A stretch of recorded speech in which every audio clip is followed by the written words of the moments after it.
Michigan with a big win, 38-10, and then Wisconsin got a late touchdown and made it 38-17. But all in all, a really tough opponent, which is what I definitely thought Wisconsin was. I thought the game would be closer than it was. 38-17, it's a pretty darn good win margin. And overall, the game was was in control for Michigan for most of that game. I think the 13-10 kind of late first half was probably when it was kind of the most up in the air. But Michigan played a really good game. That I feel like I get on here and say it every week, but talk about the defense. Really, I'll say they held them to 10 points. The late score, that's not even your starter, so that's a garbage time score. So holding a team once again to 10 points is just that's impressive. It's extremely impressive. And I know Graham Mertz struggled last week against Notre Dame, but that doesn't mean he's not a good quarterback. I think he is a good quarterback, just struggling right now. But huge win. Some highlights. Aiden, Hutchinson. He's a beast. I think he is in the conversation for the absolute best defender in the Big Ten. And, when you start looking at the country overall, he might be, pretty, he might have an argument to be a potentially top 10, defender in the country. So some pretty cool things that, we saw with Michigan, but absolutely impressive win from them. And just a pretty impressive win. Like I said, I know Wisconsin was 1-2 coming into this game, but to me, that's not like, Michigan played a scrub team today. They played a really good team and overall dominated that game. So I'm going to bring in the man, the myth, the legend, Drizzy Dre, joining us. My friend, how you doing, man? Good. How's my sound coming in? You are golden, my friend, golden. So just giving a quick little game recap. What are your thoughts on on the game? Well, today I can sum up today in one word I've been waiting all season to say, and that is balance.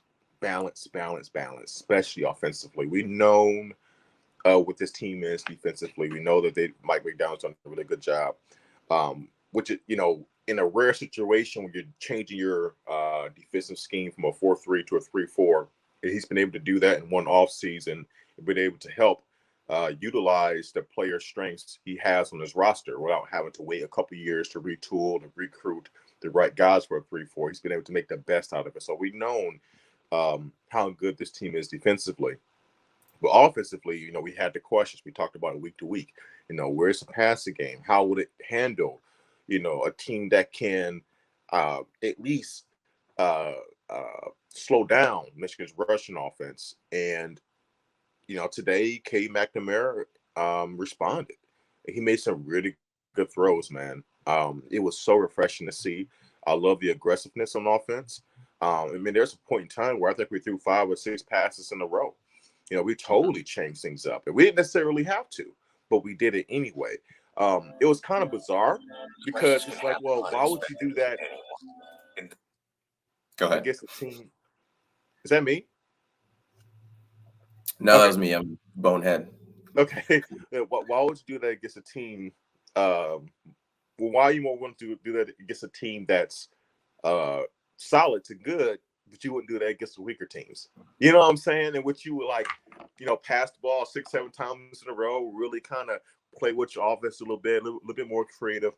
But it was great to see, man. It's not like a lot of, I never say anything negative. It's all about critiquing aspects of this team to make sure they're on the path to win a Big Ten title. That's what it's all about. And today they started to check a lot of those boxes, and it was great to see. Yeah, it's like you said, there's not much you can really get on them about. I think Cade ended up with 28 pass attempts. Early on, it didn't seem like him and the receivers were on the same page. Like they seemed like they were just kind of miscommunicating a little bit, like they weren't in sync. But they kind of got to that point to where you could tell like, okay, these guys are finally starting to get it down a little bit. And Cade, what I think he did a great job with was giving his guys a shot, like especially a lot of those deep balls, like some of the guys were covered pretty well, but he just sometimes you need to do that, especially in big games where it's like, look, man, like sometimes you just got to give him a shot. And I thought he did a good job of that. And overall, the receivers did a good job of helping him out and going to make a play. So I thought that was something, pretty big to make sure that you give your guys a shot. Sometimes you just gotta put the ball in harm's way sometimes. Yeah. And earlier on in the game, I thought you saw the rust with Cade and the receivers, the lack of rhythm and the lack of timing. Lack, excuse me, of timing. You saw a few balls that were thrown behind receivers on a thrown by Cade at times. There was a couple situations like with Baldwin in which he doesn't recognize that the Wisconsin defense is playing in a zone, and he continues to run his route without slowing it down, kind of sitting in a spot. But Cade kind of throws it to a spot. And so it looks like he throws it behind Baldwin, but it was more of a miscommunication. It was one of those things that will be corrected just by repetition, right? And that goes back to that. It didn't hurt him today, but it goes back to those previous 4 weeks where we're like, okay, if you do those things, maybe that doesn't happen, right?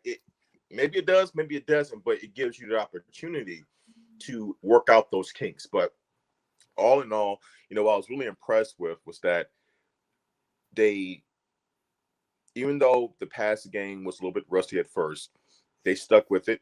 And I thought the flea flicker, not only did it work fantastically, but it was kind of like an exhale for both Cade, in the offense. Like, it was like, we can't hit a big play. And that was a great throw because Cornelius Johnson was open, but it's not like he was wide open that Cade could just put it anywhere and it's going to be completed. Mm-hmm. That was a beautiful throw by Cade. Yeah. That was incredible. It was awesome to see. Sorry to cut you off, but yeah, that was huge, and that was just such a beautiful throw by Cade. Like it was just on the money. And think about it from the Wisconsin, point of view. You like everyone else. You're coming into this game knowing what Michigan does very well. Up to this point in the game, they've been very, very one-dimensional.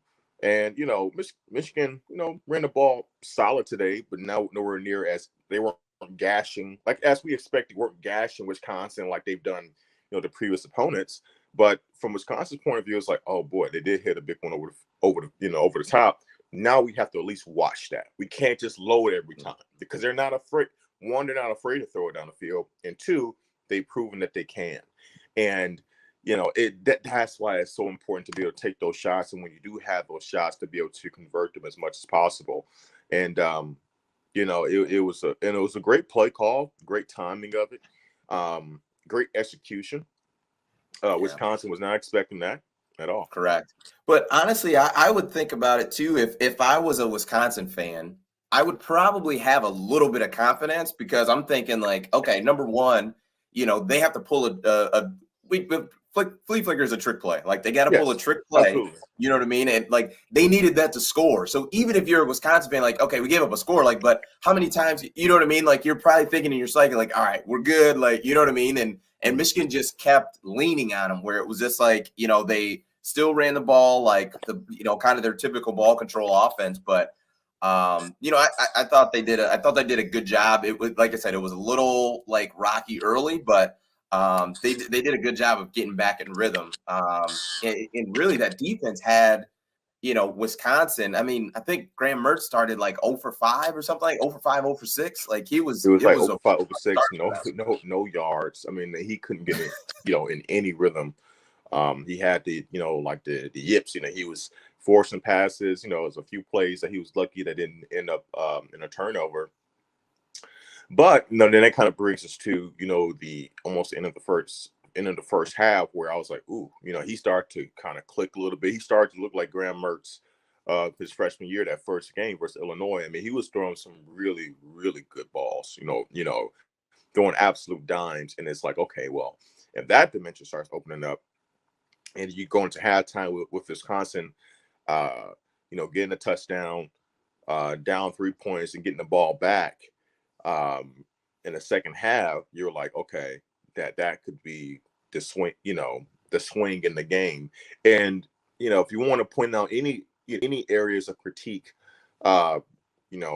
questionable call by Jim Harbaugh to do a squib kick, and his staff to do a squib kick,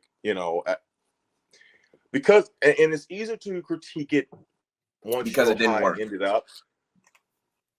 But at the time, I will say, it's not like Wisconsin's offense was clicking, like at a high rate. I mean, I think the previous drive, they got a field goal. The Michigan came back and got a field goal. So they started to play a little bit better offensively, but they weren't just getting up and down the field quickly. Like, it was like that first drive that Wisconsin got their field goal, I think it took like 5 to 6 minutes for them to score. But it was one of those long, dragged out, drives. And it's like, okay, well, you don't have that much time. You're not going to get down the field that quickly. So I can understand the thought process, but it could have potentially ended up being a disaster, because Wisconsin starts rolling, they score. Who knows if they score when they get the ball in the second half? Now Michigan's down 17-13, and now what I think helped Michigan today was that they avoided the haymaker punch. They never were down. They were never down. And that's like the first time that's happened while they're being at Wisconsin, if my memory serves me correctly. They were never down. And it would have been interesting to see, scary, but interesting to see if Wisconsin does score when they get the ball, start off the second half, and they go up 17-13, how Michigan would have responded, because that would have been their first real test of adversity all season. And, but to give them credit, they did not allow Wisconsin to score, because Wisconsin did have the momentum going into halftime. They did not allow Wisconsin to score. They stopped them on defense, and then they scored on offense. So, it was a great job done by the team.